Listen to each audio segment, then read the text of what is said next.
ನಮಸ್ಕಾರ, ನಾನು ಶುಭಾ. ಇವತ್ತು ತೆಂಗಿನಕಾಯಿ ಒಂದಿದ್ರೆ ಸಾಕು, pure coconut oil, coconut milk, desiccated coconut ಮತ್ತು ತೆಂಗಿನ ನಾರು ತುಂಬ ಜನ ಬಿಸಾಕ್ಬಿಡ್ತಾರೆ. ಅದನ್ನು ಹೆಂಗೆ ಮತ್ತೆ ನಾವು ರೀಯೂಸ್ ಮಾಡ್ಕೋಬೋದು, ಎಲ್ಲನೂ ನಮ್ಮ ಮನೆಗೆ ಹೆಂಗೆ ಯೂಸ್ ಮಾಡ್ಕೋಬೋದು ಅಂತ ತೋರಿಸ್ತಾ ಇದ್ದೀನಿ ಬನ್ನಿ.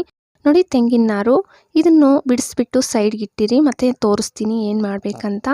ಒಂದು 4 ತೆಂಗಿನಕಾಯಿ ತಗೊಂಡು ನೀಟಾಗಿ ಬಿಡಿಸ್ಬಿಟ್ಟಿದ್ದೀನಿ. ನೋಡಿ, ಬಲ್ತಿರಬೇಕು, ಎಳೆದಾಗಿರಬಾರ್ದು. ಒಂದು ಸ್ವಲ್ಪ ನೀರು ಹಾಕ್ಕೊಂಡು ಚೆನ್ನಾಗಿ ರುಬ್ಕೊಂಬನ್ನಿ. ನೋಡಿ, ಒಂದು ಸ್ಟ್ರೈನರ್ ತಗೊಂಡು ಅದ್ರ ಮೇಲೇನೂ ಒಂದು ಕಾಟನ್ದು ತೆಳುವಾಗಿರೋ ಬಟ್ಟೆ ಹಾಕ್ಕೊಂಡು ಹಿಂಡ್ಕೊಬಿಡಿ. ಒಂದು ಸ್ವಲ್ಪ ಹಾಲು ಬಿಡಬಾರ್ದು, ನೀಟಾಗಿ ತಿರುಗಿಸಿ ಹಿಂಡ್ಬಿಡಿ. ನಾನು ವಿಡಿಯೋದಲ್ಲಿ ತೋರಿಸ್ಕೊಡ್ತಾ ಇದ್ದೀನಲ್ಲ, ಸೇಮ್ ಹಂಗೆ ಹಿಂಡ್ಕೋಬೇಕು. ಇನ್ನೂ ಉಳಿದಿದೆಯಲ್ಲ ಕೊಬ್ಬರಿ, ಅದನ್ನು ಸೇಮ್ ಹಂಗೆ ಮಿಕ್ಸಿ ಜಾರ್ಗೆ ಹಾಕ್ಕೊಂಬಂದು ರುಬ್ಕೊಂಬರ್ಬೇಕು. ಮತ್ತು ನೀವು ಸೈಡ್ಗೆ ಇಟ್ಟಿರ್ತೀರಲ್ಲ ಪ್ಲೇಟಲ್ಲಿ, ಅದನ್ನು ಮತ್ತೆ ಸೇರಿಸಿ ಒಂದು ಸ್ವಲ್ಪ ನೀರು ಹಾಕ್ಕೊಂಡು ರುಬ್ಕೊಂಬಂದು ಅದರಲ್ಲಿ ಹಿಂಡ್ಕೊಬಿಡಿ. ಪ್ಯೂರ್ ಕೊಕೊನೆಟ್ ಮಿಲ್ಕ್ ಇಷ್ಟು ಸಿಕ್ಕಿದೆ. ಇದನ್ನು ಸಾಂಬಾರ್ಗೆ, ಪಲ್ಯಗಳಿಗೆ ಅಲ್ಲ, ನೀವು ಪೇಸ್ಟ್ ಪ್ಯಾಕ್ ಎಲ್ಲ ಮಾಡ್ಕೊತೀರಿ, ಏರ್ ಪ್ಯಾಕ್ ಮಾಡ್ತೀರಲ್ಲ, ಪ್ಯೂರ್ ಕೊಕೊನೆಟ್ ಮಿಲ್ಕ್ ಇದನ್ನು ಯೂಸ್ ಮಾಡ್ಕೋಬೋದು. ಕೊಬ್ಬರಿ ನೋಡಿ ಪ್ಲೇಟಲ್ಲಿ ಸೈಡ್ಗೆ ಇಟ್ಬಿಟ್ಟಿದ್ನಲ್ಲ, ಇದನ್ನೇನು ಮಾಡಬೇಕಂದ್ರೆ ಒಂದು ಬಟ್ಲಲ್ಲಿ ಸ್ವಲ್ಪ ನೀರು ತಗೊಂಡು ಕೊಬ್ಬರಿನ ಸೇರಿಸ್ಬಿಟ್ಟು ಒಂದು ಸ್ವಲ್ಪ ಹೊತ್ತು ಬಿಟ್ಬಿಡಿ. ಒಂದು 5 ರಿಂದ 10 ನಿಮಿಷ ಬಿಟ್ಬಿಡಿ. ಬಿಟ್ಮೇಲೆ ಒಂದು ಸ್ಟ್ರೈನರ್ ತಗೊಂಡು ನೀಟಾಗಿ ಸಪ್ರೇಟ್ ಮಾಡ್ಕೋಬೋದು. ನೋಡಿ, ಮೇಲೆ ಕೊಬ್ಬರಿ ಮಾತ್ರ ಬರುತ್ತೆ. ಇದನ್ನೊಂದು ಪ್ಲೇಟಿಗೆ ತಗೊಬಿಟ್ಟು ಒಂದು ಸ್ವಲ್ಪ ನೀರಿರಬಾರ್ದು, ಇದನ್ನು 2 ಡೇಸ್ ಬಿಸಿಲಲ್ಲಿ ಇಟ್ಬಿಡಿ. ಮತ್ತು ನಾನು ನಿಮಗೆ ತೋರಿಸ್ತೀನಿ. ನೋಡಿ, ಫ್ರಿಜ್ಜಲ್ಲಿ ಇಟ್ಟಿದ್ದೆ ಒಂದು 6 ಅವರ್ಸ್ ಅಷ್ಟೇ. 6 ಅವರ್ಸ್ ಆದಮೇಲೆ ಮೇಲೆ ಕ್ರೀಮ್ ಮಾತ್ರ ನಮಗೆ ಬೇಕು. ನೋಡಿ, ಮೇಲೆ ಕ್ರೀಮ್ ಬಂದುಬಿಡುತ್ತೆ. ಇದನ್ನೊಂದು ಸ್ಪೂನ್ ಸಹಾಯದಿಂದ ನೀಟಾಗಿ ಒಂದು ಬಾಣಲಿ ಒಳಗಡೆ ನೀವು ಯಾವುದರಲ್ಲಿ ಆಯಿಲ್ ಮಾಡ್ಬೇಕು ಅನ್ಕೊತಾ ಇದ್ದೀರಲ್ಲ ಅದರೊಳಗಡೆ ತೆಗೆದು ಬಿಡಬೇಕು. ಒಂದು ಸ್ವಲ್ಪನೂ ಬಿಡಬೇಡಿ. ಮತ್ತು ಲಾಸ್ಟ್ಗೆ ಸ್ಟ್ರೈನರಲ್ಲಿ ನೀಟಾಗಿ ತೆಗೆದುಬಿಡಿ. ಸ್ವಲ್ಪ ಉಳಿದಿರುತ್ತಲ್ಲ, ಅದನ್ನು ಸ್ಟೀಲ್ ಸ್ಟ್ರೈನರ್ ತಗೊಬಿಟ್ಟು ಅದರಲ್ಲಿ ನೀಟಾಗಿ ತೆಗೆದುಬಿಡ್ತಾ ಇದ್ದೀನಿ. ನೋಡಿ, ಕ್ರೀಮ್ ಮಾತ್ರ ಬೇಕು, ನೀರು ಬರಬಾರ್ದು. ನೋಡಿಕೊಂಡು ನಿಧಾನವಾಗಿ ಸಪ್ರೇಟ್ ಮಾಡ್ಕೊಬಿಡಿ. ಮತ್ತು ಈ ಕೆಳಗಡೆ ನೀರು ಇರುತ್ತಲ್ವಾ, ಇದು ಏನು ವೇಸ್ಟ್ ಆಗಲ್ಲ.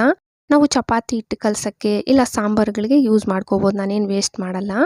2 ಡೇಸು 3 ಡೇಸ್ ಬಿಟ್ಟ ಮೇಲೆ ನೋಡಿ, ಈ ಥರ ಕೊಬ್ಬರಿ ನೀಟಾಗಿ ಡೆಸಿಕೇಟೆಡ್ ಕೊಕೊನೆಟ್ ರೆಡಿ ಆಯಿತು.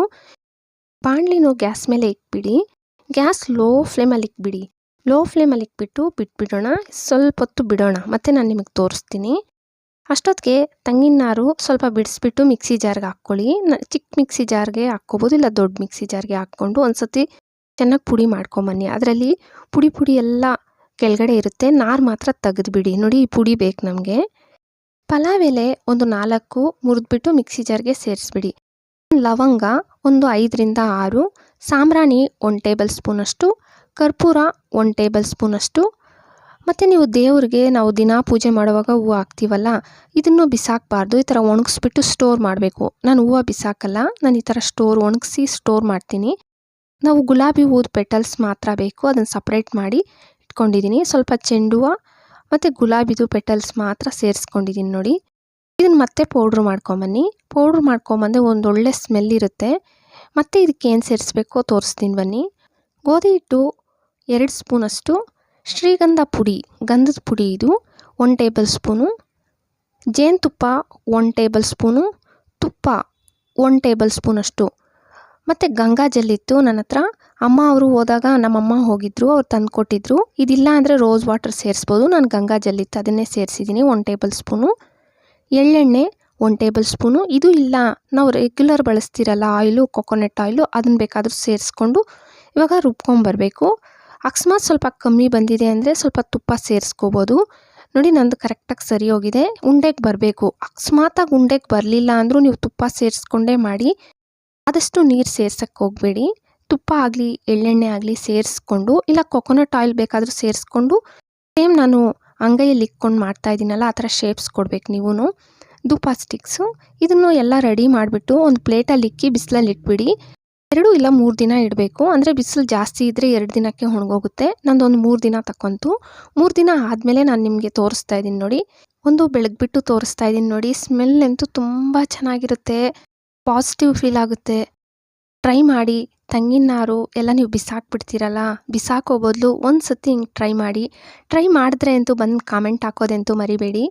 ನಾನು ಗ್ಯಾಸ್ ಮೇಲೆ ಬಾಣಲಿ ಇಟ್ಬಿಟ್ಟಿದ್ನಲ್ಲ, ನೋಡಿ ಆಯಿಲ್ ಸಪ್ರೇಟ್ ಆಗಿದೆ, ಬ್ರೌನ್ ಬಂದಿದೆಯಲ್ಲ, ಗ್ಯಾಸ್ ಫ್ಲೇಮ್ ಆಫ್ ಮಾಡಿಬಿಡಿ.